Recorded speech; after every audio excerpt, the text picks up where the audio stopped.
Hey guys! Welcome to my channel. Dito tayo ngayon sa Nabasaklan. Yan, ganyan tayo eh. Na-absent sa trabaho para maglakwatsa.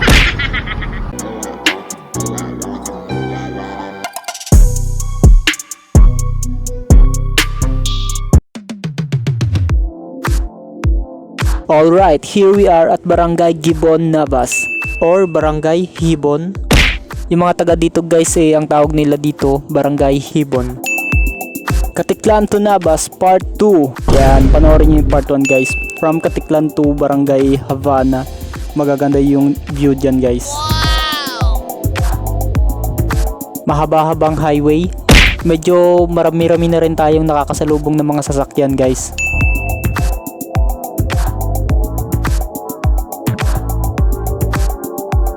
May mga banderitas, kakatapos lang yata yung fiesta rito. Nahuli tayo ng daan guys, sayang hindi tayo nakapag Sharon Cuneta.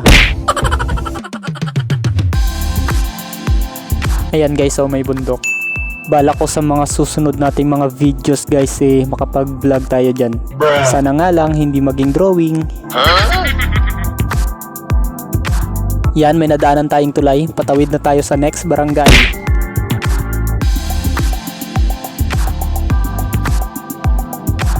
Dito na tayo guys sa Barangay Toledo.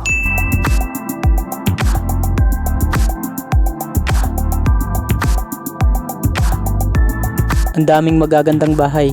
Sana talaga balang araw magkaroon din tayo ng ganyan guys.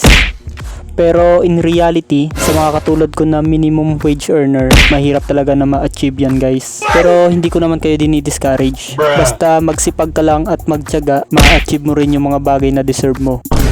Sa tamang panahon. Hindi naman kasi lahat makukuha mo ng instant at the right time guys. Maybe not now but not sure. Pero walang halong biro. Basta ipagpatuloy lang natin ang sipag guys magtatagumpay rin talaga tayo balang araw. Huwag lang kayong gumaya sa akin na uma-absent sa trabaho para magpagala-gala. Location natin ngayon, Barangay Nagustan. Ayan guys naayos yung kalsada. Medyo masikip, dahan-dahan lang tayo. Kung napapansin nyo guys, mula sa umpisa ng video natin puro kabahayan yung nadadaanan natin. Actually, itong Nabas ay pang-5 sa most populous municipality dito sa Aklan. Wala lang masyadong tao sa paligid dahil tanghaling tapat, tirik yung araw. Tayo lang namang tong mahilig gumala kahit ganitong oras.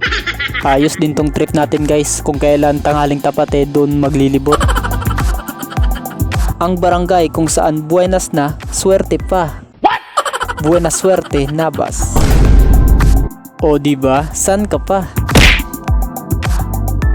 Ayan guys ang dami nating nakakasalubong ng mga sasakyan. May bus, mga truck.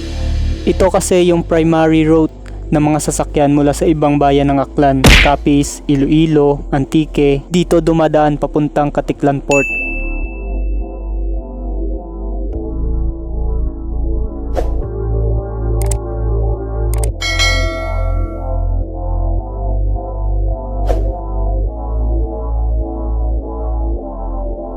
Dito na tayo guys sa poblasyon Nabas. Ayan guys, lumiko tayo. Di ko lang alam kung saan papunta to. Mga subdivision na yata yung part na to. Ayan, meron ng mga iba't ibang establishment. Ito na yung center of trading ng mga taga Nabas guys.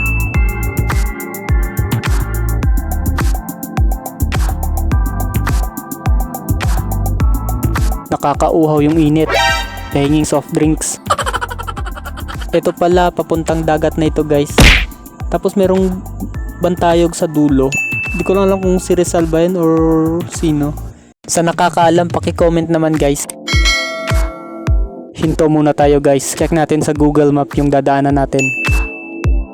Laking tulong talaga nitong teknolohiya ngayon guys na kapag hindi mo kabisado yung pinupuntahan mo pwede mong i-check sa Google Map.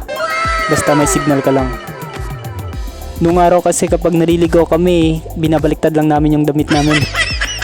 Pero sa gubat naman yun kapag naghahanap kami ng gagamba. Liko tayo dito sa mga bakawan guys. Ang daming nipa. Siguro may mga limango dito. Hinto kaya tayo saglit guys. Try nating manghuli.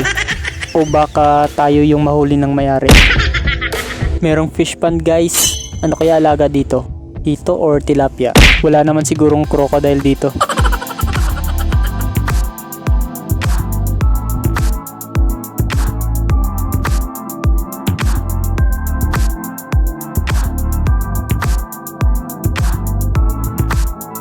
May part pala na wetland dito guys. Konektado to sa dagat.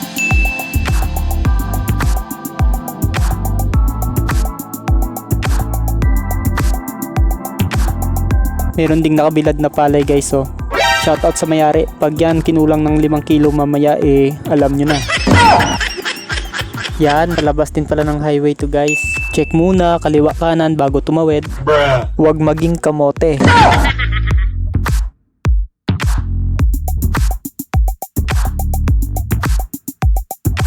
Ang lapad ng eskwelahan nila dito guys.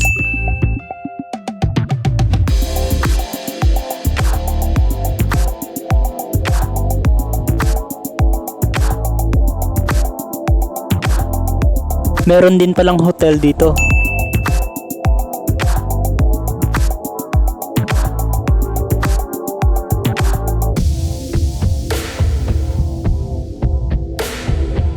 Ayan yung covered court nila guys.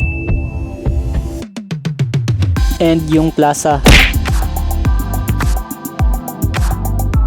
Dito naman tayo liko sa may plaza nila guys.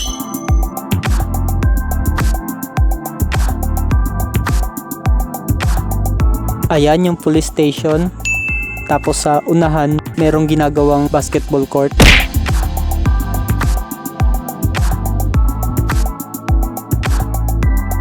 Ayan, mga bahay-bahay.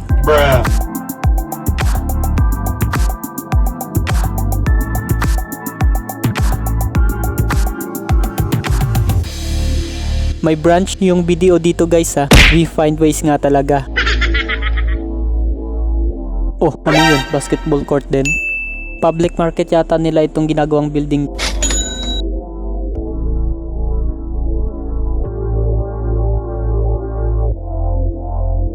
Sa kanan ko, ayan yung plaza nila guys. Katapat ng public market. Grabe na yung init guys. Tara, uwi na tayo. Balik na tayo sa highway guys.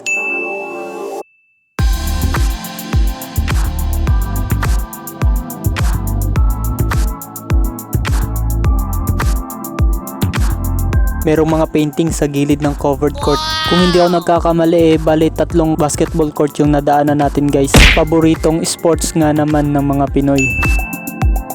At hanggang dito na lang guys. Sana nag-enjoy kayo. Thanks for watching. Peace. Bye.